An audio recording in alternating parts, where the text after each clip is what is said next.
Assalamualaikum warahmatullahi wabarakatuh. Perkenalkan, nama saya Febri Nugroho dari Prodi Sistem Informasi dengan NIM 0498 Pada kesempatan kali ini saya akan membacakan tugas 2 untuk pemrograman berbasis web. Pada tugas 2 kali ini tugas untuk mengerjakan VJS ya, dari pemesanan bahan ajar dari Sita ya. Dan ini untuk soal tugasnya itu buatlah 2 halaman website yang digunakan untuk halaman stok bahan ajar dan untuk tracking delivery order ya. Untuk dari struktur project dari VJS-nya yang saya kerjakan itu dari tugasnya itu ada indeks HTML, stok HTML, tracking HTML, style, stok app, track app VJS. Nah, di sini untuk yang sudah saya kerjakan sesuai dengan dari struktur proyeknya ya, indeks HTML, stok HTML, tracking HTML, ada CSS, stok CSS, style, tracking CSS, kemudian ada data bahan ajar yang ada di bahan ajar tadi di tugas, kemudian stok app VJS, tracking app VJS. Kemudian di sini untuk soal tugasnya adalah halaman ini menambahkan daftar stok bahan ajar UT daerah. Di sini ada kode mata kuliah, nama mata kuliah, kategori mata kuliah, UT daerah, lokasi rak, jumlah stok bahan ajar, jumlah stok safety bahan ajar, status dan catatan. Kemudian terdapat fitur untuk mengedit stok data bahan ajar, terdapat fitur untuk melakukan filter dan sort data stok ya. Di sini juga terdapat filter berdasarkan UT daerah, kategori mata kuliah.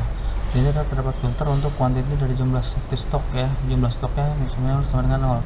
Untuk menjadi daftar dapat digunakan untuk melakukan reorder bahan ajar. Kemudian terdapat fitur sort untuk memutuskan berdasarkan judul stok dan harga. Filter untuk dapat diset ulang. Lalu terdapat fitur untuk VJS di mana semua filter tidak perlu direcompute kembali. Kemudian implementasikan dependent option seperti misalkan ketika memilih filter yang berdasarkan UT daerah. Nah, di sini untuk dari bahan ajar sendiri ya, untuk yang tugasnya ya. Sini untuk file sudah kita masukkan. Kemudian untuk stok VJS untuk detailnya dari function-functionnya yang pertama itu adalah untuk menambahkan field reaktif dari jika belum ada ya. Jadi untuk kita tambahkan state untuk sorting, ada fungsi helper untuk menentukan nama field yang berbeda ya. Kemudian ada fungsi untuk mendapatkan jenis kategori untuk berdasarkan lokasi yang dipilih. Kemudian fungsi untuk memperbarui opsi filter yang tergantung ya. Sini juga ada fungsi untuk menampilkan filter yang tergantung, ada simpan nilai, kosongkan opsi yang dikecualikan, kemudian dapat jenis untuk lokasi yang dipilih, lalu ada tambah opsi baru, lalu kembalikan pilihan opsi sebelumnya, ada kunjungan filter yang tergantung, ada reset, kemudian ada getter seperti computed ya pada instance view agar template dapat menggunakannya. Di sini ada filter ketersediaan atau reorder. Jadi ada quantity save-nya itu ada quantity save dikurang dari 0 ya. Kemudian ada quantity kosong itu 0. Kemudian ada terapkan sorting field. Kemudian di sini juga ada fungsi sorting untuk ubah arah jika seperti yang sama, ada field yang baru, default dari ascending ke descending. Kemudian ada pembaru kelas UI, di sini ada render table, kemudian pembaru indikator sorting di header table. Juga ada render table awal dan render ulang pada saat data set ya, atau filter berubah di dalam stok AppVJS. Ini juga ada bangun kelas stoknya ya, untuk stoknya. Di sini juga ada script untuk fungsi details untuk menghindari HTML yang rusak ya. Kemudian ada pembarui angka ringkasan dari DOM ya. Elemen-elemennya ini berada dalam link view VJS ya, tapi pastikan nilai diperbarui dalam stok VJS. Jadi ada penamaan filter juga untuk membarui saat perubahan data flow pencarian. Dan juga ada script sinkronkan app data dari data yang diinputkan dua arah. Kemudian juga ada perbarui filter yang tergantung dari lokasi yang berubah, tambahkan event standard sorting. Ada juga untuk logika tambahan bahan ajar baru untuk menggunakan form, jadi menambahkan tambahan ajar baru ketika diinput. Terus ini ada untuk validasi dasarnya, ada kode judul kategori PJJ, lokasi rak, harga, kuantiti dan safety. Kemudian pemeriksaan duplikat jika datanya itu kodenya sudah ada, maka kode barang itu sudah ada akan muncul notifikasi alert. Kemudian normalisasi objek agar sesuai dengan objek dengan struktur yang ada ya di sini untuk sesuai dengan objek yang diinput. Kemudian ada sesi plan dari awal, ada umpan baliknya juga jika misalkan ada yang salah, juga ada reset stoknya jika kembali ke level 0, kemudian misalkan jika hasil selesai submit, kemudian render ulang table sampai render awal sampai sinkronisasi nilai dan lokasinya ya. Begitu juga ada fitur dari editnya juga untuk edit stoknya juga. Jadi untuk edit stoknya itu bisa kita edit, jadi supaya kita menentukan stoknya. Kemudian ada form editnya, jadi ada pembaru objeknya. Nah, kemudian dari tracking AppVJS ini untuk tracking DO-nya itu juga di sini juga ada metodenya untuk attractive field-nya, existing app-nya, ada helper metode trackingnya. Lalu di sini juga saya masukkan fungsi untuk script fungsi untuk generate nomor DO-nya secara otomatis. Jadi dia nomornya akan terus tergenerate dari 001, 002 dan seterusnya. Kemudian fungsi untuk menampilkan detail paketnya ya, detail paketnya juga di sini juga ada fungsi untuk mengisi dropdown ekspedisi ya. Ekspedisinya tadi ada ekspedisi JNE reguler dan express. Kemudian untuk fungsi untuk mengisi dropdown paket, ini kan ada paket 1 dan paket 2. Kemudian ada fungsi untuk menampilkan daftar DO, jadi daftar DO yang ada di list tampilkan satu simulasi satu daftar DO. Ketika di input nanti nomor DO dia akan masuk ke dalam list. Kemudian di sini juga ada fungsi untuk menampilkan hasil dari tracking. Ketika dipilih dicari nomor trackingnya, maka dia akan menampilkan hasil dari trackingnya. Kemudian di sini juga ada fungsi untuk mencari tracking juga ya. Di sini ada tracking datanya berdasarkan dari nomor DO-nya. Kemudian fungsi untuk mereset from DO-nya ya, untuk set tanggal kirim waktu yang sekarang. Kemudian ada event listernya sampai ke autofocus pada input pencarian ya, dan juga tombol search-nya juga bisa dicari ketika tracking nomor DO-nya sampai ke input pencarian, sampai perubahan paket pun sampai ke listener from DO-nya. Dan kemudian ini terakhir ada simpan data untuk trackingnya. Ketika sudah simpan maka akan tampilan sukses ya, kemudian sukses sudah masukkan input DO-nya sampai ke nomor DO baru ya. Kurang lebih seperti itu. Saya akan coba langsung praktikkan untuk yang pertama. Oke. Untuk yang pertama itu tadi ya, untuk yang halaman stok bahan ajar ya sini. Ketika inputan baru di sini ada kota mata kuliah, kategori mata kuliah, UT daerah, lokasi daerah, jumlah stok bahan ajar, jumlah stok bahan ajar, status dan catatan. Di sini untuk halaman listnya, dalam stok bahan ajar sesuai dengan ini ada kode, nama kuliah, UT daerah, lokasi daerah, harga, jumlah stok servis, status, catatan. Kemudian di sini juga untuk terdapat fitur untuk mengedit stok data bahan ajar. Di sini juga bisa untuk mengedit stok ya. Contohnya di pengantar manajemen di sini ada 8 bisa di stok. Jadi misalkan jadi 80 ya. Bisa langsung tersimpan, sudah tersimpan. Dari sini jadi 80.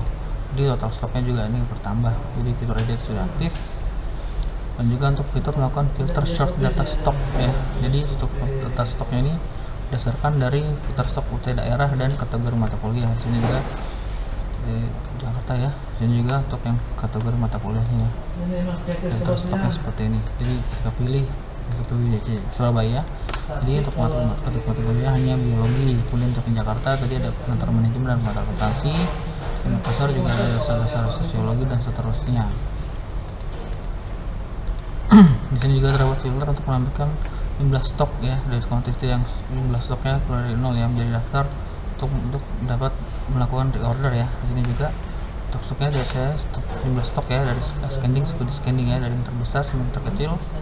Ini bisa di filter seperti ini. Kemudian dapat filter short juga untuk judul, stok dan harga ya. Shortnya tadi sepertinya harga dari terbesar kecil, stok besar kecil ya.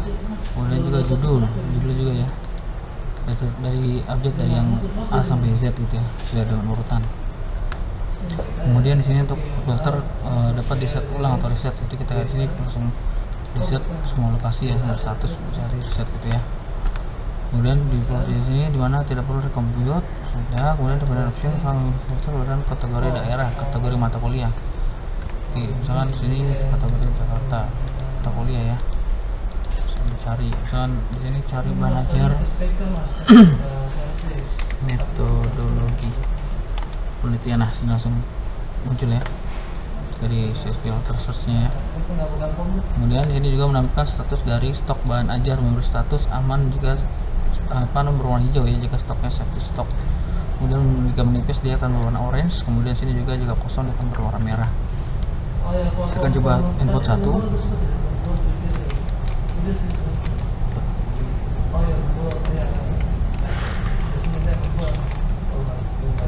Saya sini masukkan data daerah Jakarta, drop A3, jumlah stoknya saya misalkan masukkan 100, safety stoknya saya masukkan 20, dengan harga 78.000 misalkan. Kategorinya wajib catatannya adalah oleh simpan data, otomatis dia akan masuk data berhasil. Di sini jika sudah masuk ya, maka pengumuman tadi ya saya masukkan sudah masuk. Nah ini juga ketika sudah di update dia nomor dari di bahan ajarnya itu bisa diedit juga untuk stoknya. Misalkan tadi pengumuman ada 100, jika misalkan stoknya sudah mulai menipis dia ya di sini misalnya saya masukkan juga jadi 30, maka di sini misalkan 10 ya. Jadi biar kita tahu untuk stoknya itu ya sudah mulai menipis, dia akan berwarna orange. Nah sini ya, stoknya menipis.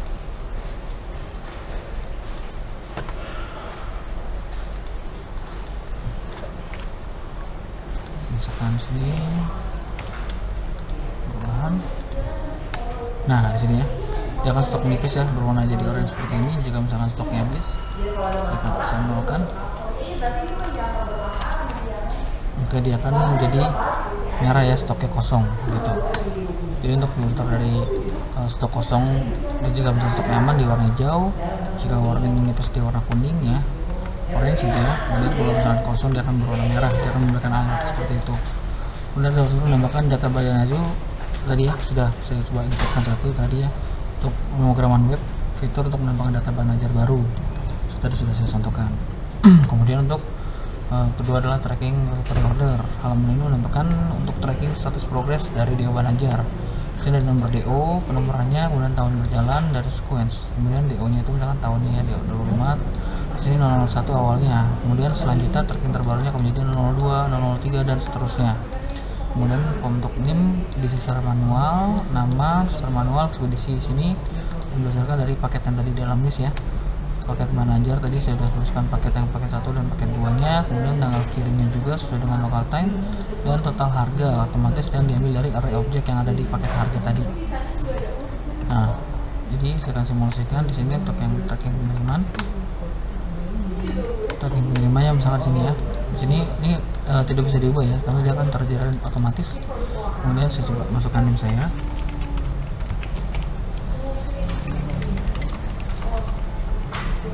Ekspedisinya saya pilih express. Di sini saya pilih paket 1 ya.